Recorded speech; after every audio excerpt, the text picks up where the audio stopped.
शनिदेव। जय माता की मित्रों, हम लोग मृगशिरा नक्षत्र का ही अध्ययन कर रहे हैं। अलग अलग ग्रहों को मृगशिरा नक्षत्र में स्थान देके उसी की चर्चा हम लोग फिलहाल कर रहे हैं।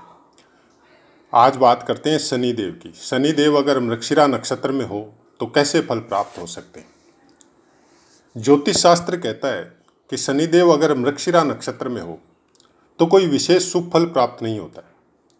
कुछ कारण समझ में नहीं आते। पहला और दूसरा चरण में कोई विशेष अच्छे फल शनिदेव के प्राप्त नहीं होते, लेकिन तीसरे और चतुर्थ चरण में कुछ अच्छे फल भी प्राप्त होते हैं।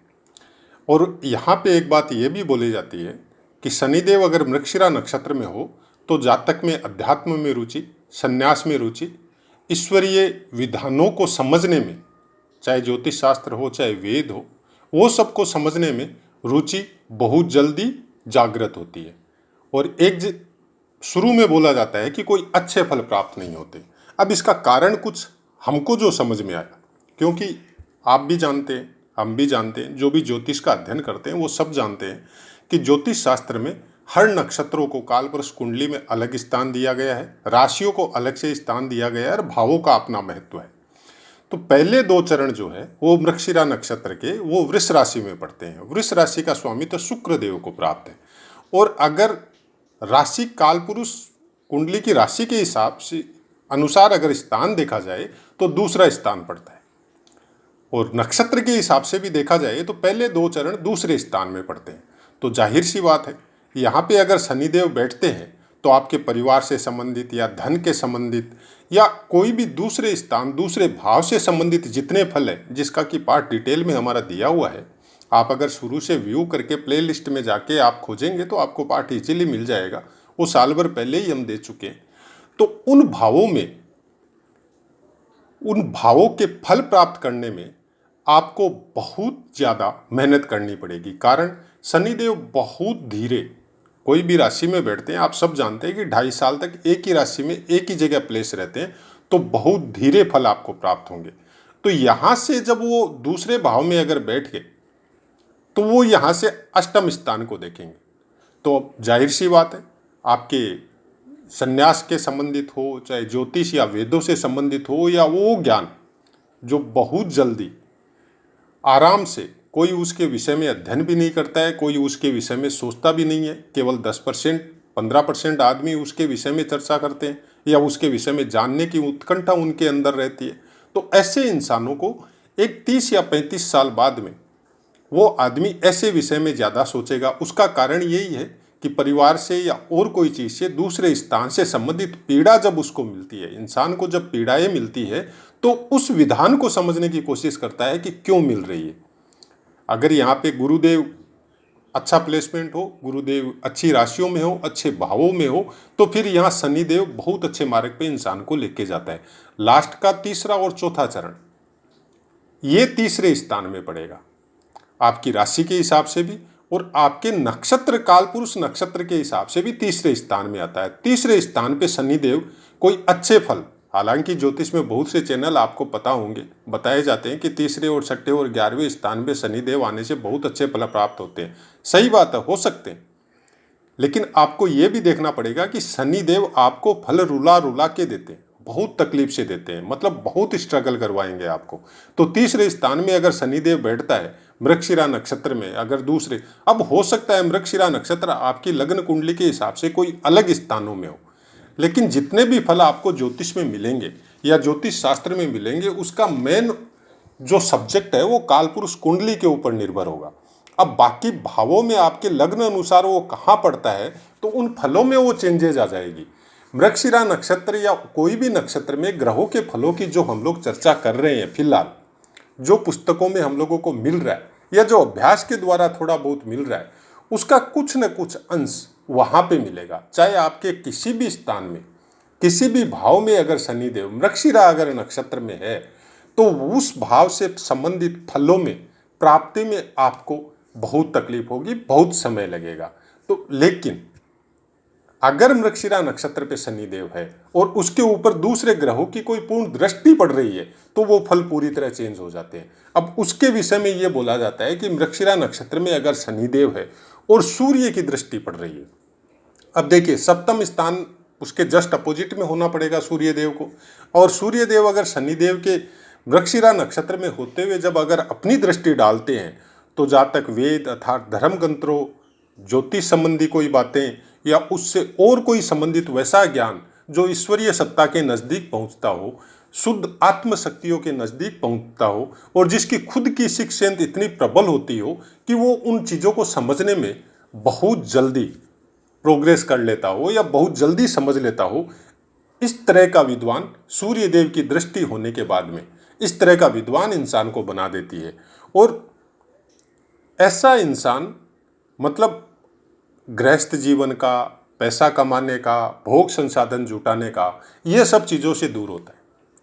वो उन चीज़ों के नज़दीक होता है जो नेचुरल है, जो ईश्वर के द्वारा हम लोगों को प्राप्त हुई है, जो बिना कोई भेदभाव के एक समान दृष्टि सबके ऊपर रखता है, चाहे वो उसका परिवार हो, चाहे वो समाज हो, चाहे कोई और हो। मतलब सत्य का पक्षधर ऐसा इंसान होता है अगर सूर्य की दृष्टि उसके ऊपर पड़ रही है। और बाकी ग्रहों का कोई खराब योग अगर कुंडली में नहीं है, केवल अकेले सूर्य की बलवान होकर अगर दृष्टि शनिदेव के मृगशिरा नक्षत्र में प्लेस होने से सूर्य देव की पड़ रही है तो इस तरह का फल आपको प्राप्त होंगे।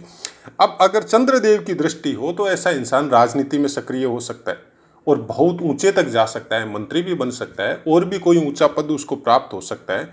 और चाहे वो जिस भी पार्टी में ज्वाइन हो, उस पार्टी का मुखिया या और बहुत ऊंचे पद पे उस चीज़ में जा सकता है। मतलब ऐसे इंसानों में किसी भी चीज़ का नेतृत्व करने की क्षमता उनके अंदर बहुत बड़ी होती है और पब्लिक का इन लोगों को, ऐसे आदमियों का बहुत ज़्यादा सपोर्ट मिलता है। अब इसको ऐसे समझना पड़ेगा आपको कि शनिदेव हो गए सत्य के पक्षधर, सही काम करेंगे। चंद्रमा की दृष्टि, चंद्रमा मतलब पब्लिक, शनिदेव मतलब वो भी पब्लिक है लेकिन नीचे वाली श्रेणी। तो इस तरह की दृष्टि जब शनिदेव मृगशिरा नक्षत्र में होके अगर उसके ऊपर चंद्रदेव की पड़ रही है तो राजनीति के क्षेत्र में बहुत ज़्यादा प्रोग्रेस करता है ऐसा इंसान। अगर मंगल की दृष्टि पड़ रही है तो जहाँ तक डिफेंस लाइन में जा सकता है, बहुत ऊंचा पद डिफेंस लाइन में प्राप्त कर सकता है, या डिफेंस लाइन से कनेक्टेड कुछ ऐसे अपने तंत्र या कुछ और चीज़ें बना सकता है या कर सकता है, या संगठन बना सकता है उस टाइप के जो प्रतिरक्षा से कनेक्टेड कोई चीज़ करने के लिए इनको कोई अगर प्रेरित कर रहा है या कोई कुछ और कर रहा है तो उसकी वजह से ये उस लाइन में बहुत ज़्यादा नाम कमा सकते हैं। अगर बुध देव की दृष्टि पड़ रही है तो बुध देव की दृष्टि बाकी चीज़ों के लिए अच्छी, लेकिन कुछ जगह ये बोला जाता है कि अगर शनिदेव मृगशिरा नक्षत्र में है और जहाँ तक गलत कर्म कर रहा है तो मान सम्मान में हानि बुध देव की दृष्टि होने से पड़ सकती है। अगर गुरु की दृष्टि हो तो बहुत अच्छी होती है, परोपकारी होता है, लोगों के सुख दुख में काम आता है, सबकी हेल्प करने वाला होता है और इसी के द्वारा समाज में बहुत ख्याति प्राप्त करता है। समाज हो, देश हो, अपना कोई धर्म हो, उसमें बहुत ऊंचे ऊंचे दर्जे का संत टाइप का इंसान ऐसा इंसान होता है। और इसको मतलब ज्ञान की मात्रा इतनी ज़बरदस्त होती है, चाहे वो अपने भीतर का ज्ञान हो, चाहे पूर्व जन्मों का ज्ञान हो, चाहे वर्तमान में उसका अध्ययन हो, रिसर्च हो, उसकी वजह से हो। ज्ञान कोई भी क्षेत्र का हो सकता है, कोई ज़रूरी नहीं है धर्म या वेद पाठ से संबंधित हो। ऐसे ज्ञान भी हो सकते हैं, ऐसे स्कूल के ज्ञान या ऐसे डिप्लोमा के ज्ञान भी हो सकते हैं जिसके द्वारा आदमी फेमस होता है। अगर शुक्रदेव की दृष्टि हो, शनिदेव मृगशिरा नक्षत्र में हो और शुक्रदेव की उनके ऊपर दृष्टि पड़ रही है तो ऐसा जातक अपार संपत्ति का मालिक होता है, सत्ता पक्ष के निकट रहता है और उससे लाभ भी उठाता है। तो सब तरह के भोग जितने इंसान को, मनुष्य को पृथ्वी पे जन्म लेने के बाद में चाहिए, चाहे परिवार का हो, चाहे संपत्ति का हो, चाहे मान सम्मान का हो, चाहे पत्नी या वाइफ या बच्चों का हो, सब तरह के भोगों की प्राप्ति शुक्रदेव की दृष्टि होने से शनिदेव अगर मृगशिरा नक्षत्र में है तो उसको प्राप्त होती है। लेकिन अगर मृगशिरा नक्षत्र में शनिदेव है और उसके ऊपर किसी भी ग्रह की दृष्टि नहीं है और वो अलोन है और अपना पूर्ण प्रभाव अगर कुंडली में कहीं पे है और पूरा बलवान होके अगर बैठे हैं तो जिस जगह में वो बैठते हैं और जिस जगह पे उनकी दृष्टि होगी उनके उन भावों के स्वामी भी अगर निर्बल या कमजोर है, जो कि हो भी नहीं सकता, क्योंकि शनिदेव की दृष्टि 3 जगह रहती है, एक जगह वो खुद बैठते हैं तो 4 स्थानों का स्वामित्व इनके पास हो गया।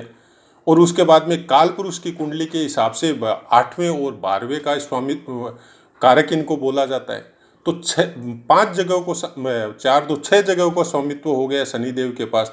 तो सब के सब ग्रह उन सब जिस भी राशि में 8वां स्थान हो, 12वां स्थान हो, या जहाँ पे इनकी दृष्टि पड़ रही हो, उन राशियों के स्वामी, उन भावों के कारक सब के सब कमजोर कभी नहीं हो सकते। इस तरह का जीवन पृथ्वी पे किसी के पास नहीं है, कोई नहीं ले सकता, क्योंकि कोई न कोई अच्छा होना पड़ेगा। अगर एक ग्रह खराब है तो एक ग्रह अच्छा भी होना पड़ेगा, तभी जीवन चल सकता है, नहीं तो जीवन मिलता ही नहीं। ये एक नेचुरल थिंग है। तो यहाँ पे शनिदेव जिस जगह में भी बैठेंगे उस जगह के फलों को देने में आपको बहुत लेट करेंगे, मतलब बहुत संघर्ष करवाएंगे।